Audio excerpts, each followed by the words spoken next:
Alléluia. Ce matin, nous nous réjouissons dans la présence de Dieu. Et quand Dieu est doué ainsi, le diable est confus. Il est confus parce qu'il aimerait voir les enfants de Dieu être tristes. Il aimerait voir les enfants de Dieu angoissés. Mais quand vous le louez véritablement de cette manière, le ciel est dans la joie et la confusion elle est dans le camp des saints avec ses agents.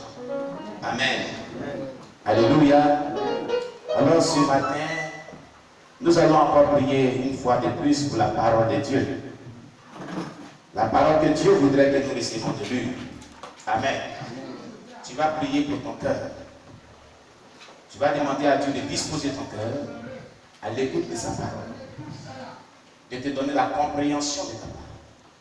Au nom de Jésus, prions le Seigneur notre Dieu. On prie le Seigneur. Oui, Seigneur Dieu Christ.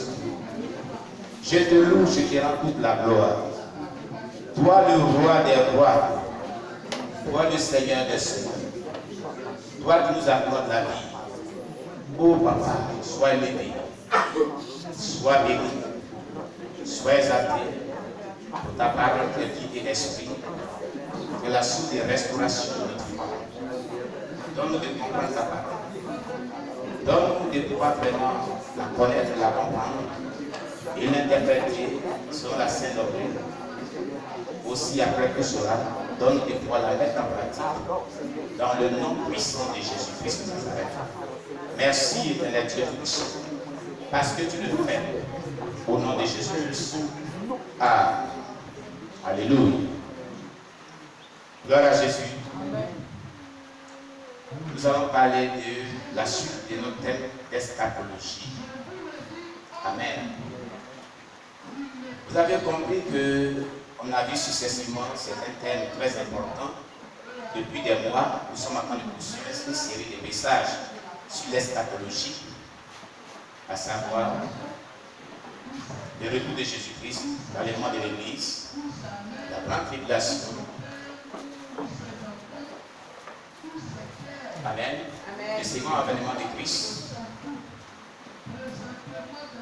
le jugement du trône blanc que nous sommes en train de voir. Ce sont des thèmes successifs que nous avons vus qui ont été très importants pour nous. Nous sommes en train de voir le jugement du grand trône blanc. Amen. Vous savez, en tant que chrétien, chaque personne ne doit pas oublier qu'il y a un jugement dernier qui nous attend. Il y a un dernier procès qui attend tous les chrétiens, tous les êtres humains, pas les chrétiens seuls. Amen. Amen. La vie chrétienne que nous vivons, elle est bonne, elle n'est pas mauvaise. Elle est pleine d'amour, oui. Dieu peut te combler de bonheur. Il peut te combler de joie, il peut t'accorder la santé. Il peut te permettre de réaliser tout ce que tu veux sur la terre. Mais au-delà de tout cela, n'oublie pas qu'il y a un jugement dernier qui t'attend. Amen. Et à cause de ce jugement dernier, tu dois rendre compte à Dieu un jour. Prenez le livre de l'Ecclésiaste.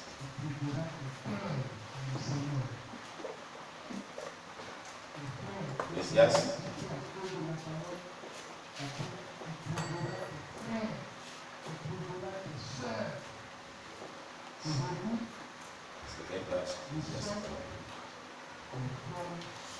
Ecclésiaste chapitre 12. À partir du verset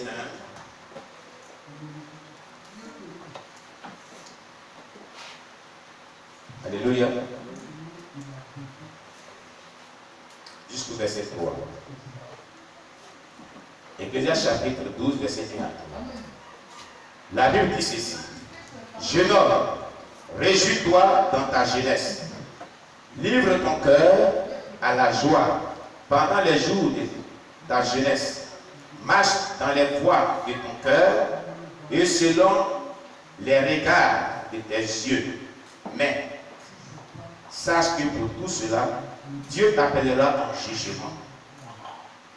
Bannis de ton cœur le chagrin et éloigne le mal de ton corps, car la jeunesse et l'aurore sont vanité. Mais souviens-toi de ton Créateur pendant les jours de ta jeunesse, avant que les jours mauvais arrivent et que les années s'approchent, où tu diras, je n'y prends point de plaisir. Amen. Ces paroles étaient adressées au jeune homme. Mais en réalité, cette parole s'adresse à tout le monde. Parce que nous tous, nous avons fait la jeunesse. Nous d'autres encore, nous sommes encore dans la jeunesse. Moi, je ne suis pas un vieillard. Amen. Amen. Oui. Je n'ai pas encore atteint l'âge de la vieillesse. Amen. Oui. Mais nos parents qui ont atteint l'âge de la vieillesse, ils ont aussi vécu la jeunesse. Amen. Nos mamans, nos papas, nos oncles et tous nos bien-aimés mamans et papas qui ont atteint l'âge de la vieillesse, ils sont âgés, ils sont passés par la jeunesse. Donc cette parole s'adresse à tout être humain vivant sur la terre. Que tu sois enfant, que tu sois jeune gens, que tu sois jeune fille, que tu sois adulte ou vieillard, cette parole t'est adressée. Réjouis-toi si tu veux. Prends plaisir de la vie si tu veux. Réjouis-toi de tout ce que tu vis aujourd'hui. Mais sache que pour tout cela, tu es appelé un jour à un jugement. Amen. N'oublions pas que ce jugement-là attend chaque personne. Il y a un rendez-vous. Il y a un rendez-vous très important. Le rendez-vous du dernier jugement attend chaque personne. Le jugement du grand trône blanc attend chaque personne. Pour nos actes, pour nos pensées, pour notre conduite, pour tout ce que nous faisons sur la terre, nous sommes appelés un jour à un jugement. Est-ce que chaque personne se prépare conséquemment pour ce jugement? Ce jour, la Bible dit que chaque personne rendra compte à Dieu pour soi-même, pas pour son pasteur, pas pour son épouse, pas pour son époux, pas pour ses enfants, mais pour soi-même. Tu vas rendre compte à Dieu pour soi-même. Regardez cette phrase. La Bible dit que chaque personne rendra compte à Dieu pour soi-même. On rend compte à Dieu. Pourquoi? On rend compte lorsqu'on nous a confié une responsabilité. C'est pas ça? Une tâche à accomplir. Donc on doit rendre compte à celui-là qui nous a confié tout ce que nous avons maintenant de gérer. La vie que tu as, c'est une responsabilité que tu dois gérer. Mais tu dois bien la gérer dans la sanctification, tout en développant une bonne relation avec Dieu et en s'engageant à servir Dieu comme sur toi, pour que tu aies un bon compte rendu à celui qui te l'a confié. Amen. Là où il y a un compte à rendre, il y a un compte rendu à faire, c'est qu'il y a une responsabilité qui nous incombe. C'est ce qui est logique, non? Alléluia. N'est-ce pas là ce qui est logique? Si on te demande des comptes, c'est qu'on t'a confié quelque chose. N'est-ce pas? Quand la Bible dit, au jour du jugement dernier, chaque être humain rendra compte à Dieu pour soi-même, ça veut dire que la vie que Dieu nous donne est une responsabilité qu'on doit gérer, qu'on doit assumer, selon que Dieu veut.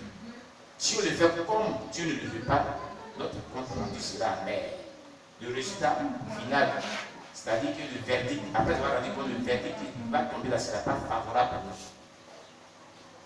Amen. C'est pourquoi chaque fraction de seconde, chaque minute, chaque heure, chaque jour, chaque semaine, chaque mois et chaque année nous est donné pour mieux les gérer. Comment tu gères ton temps? Comment tu gères ta vie? Comment tu te comportes? Comment tu vis ta vie quotidienne? Comment tu développes ta relation avec Dieu? Tout cela ne passe pas inaperçu aux anges de Dieu. Parce qu'il y a un compte rendu. Dans ce compte rendu, on va dire voilà ce qui était passé. On dit ouvrez les livres des souvenirs. Voilà ce qui est écrit. Ce que tu dis là, ce n'est pas réel. Tu dis non, mais c'est ce qui est dit. Bon, allez, mettez le film de sa vie. On dit voilà. C'est pas quand tu fais ça.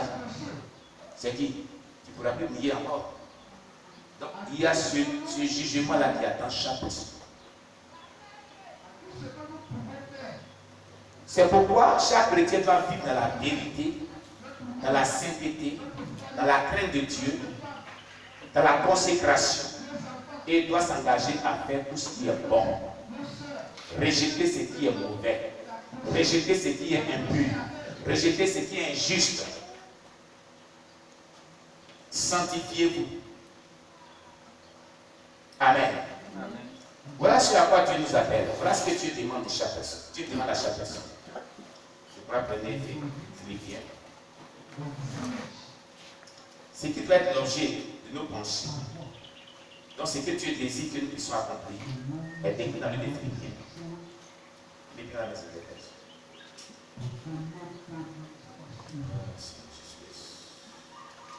Amen. Gloire à Jésus. Philippiens, qui a trouvé? Page 1190.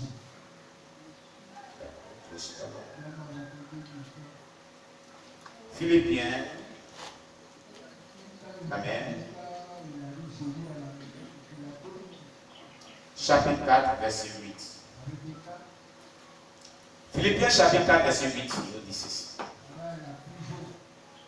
Au reste, frères, que tout ce qui est vrai, tout ce qui est honorable, tout ce qui est juste, tout ce qui est pur, tout ce qui est aimable, tout ce qui mérite l'approbation, ce qui est vertueux et digne de louange, soit l'objet de vos pensées. En d'autres termes, voilà ce que vous devez vivre. Pas en pensée seulement, mais dans la réalité, dans votre relation avec vos prochains et avec Dieu. Voilà ce que vous devez vivre. Qui caractérise aussi la sainteté. Qui fait partie aussi de la sainteté. Qui contribue aussi à la sainteté. Et qui va vous propulser dans le salut. Qui va nous propulser dans le salut. Voilà ce dont Dieu a besoin pour nous. Pour qu'on soit sauvés. En d'autres termes. Si nous voulons vraiment échapper à ce grand jugement de Dieu, bon, on ne peut pas échapper. Si nous voulons vraiment passer au travers de ce jugement de Dieu et puis avoir un bon verdict de la part de Dieu, nous devons vraiment ajouter à notre vie ces vertus qu'on vient de développer ici, dans ce texte biblique. Nous devons les pratiquer. Nous devons les vivre. Nous devons chaque jour s'apprêter pour le retour de Jésus-Christ. Regardez, chaque fois que Dieu parle, chaque fois qu'on vit, il y a des personnes qui ont des songes de l'enlèvement de l'Église. De l'enlèvement de l'Église. De l'enlèvement de l'Église. Pour nous alerter que d'un moment à l'autre, la trompette est sonnée. Il n'y a plus de temps qui reste. Pour que Jésus revienne. Il n'y a plus de temps qui reste, mon ami. Ma soeur, mon frère, mon bien-aimé.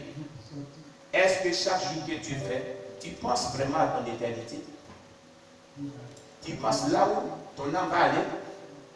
Si la trompette devait sonner maintenant, est-ce que tu es sûr que tu seras aimé? Vu la relation qui est entre toi et Dieu. Tu es sûr? As-tu réglé cette question? As-tu trouvé une solution à cette question?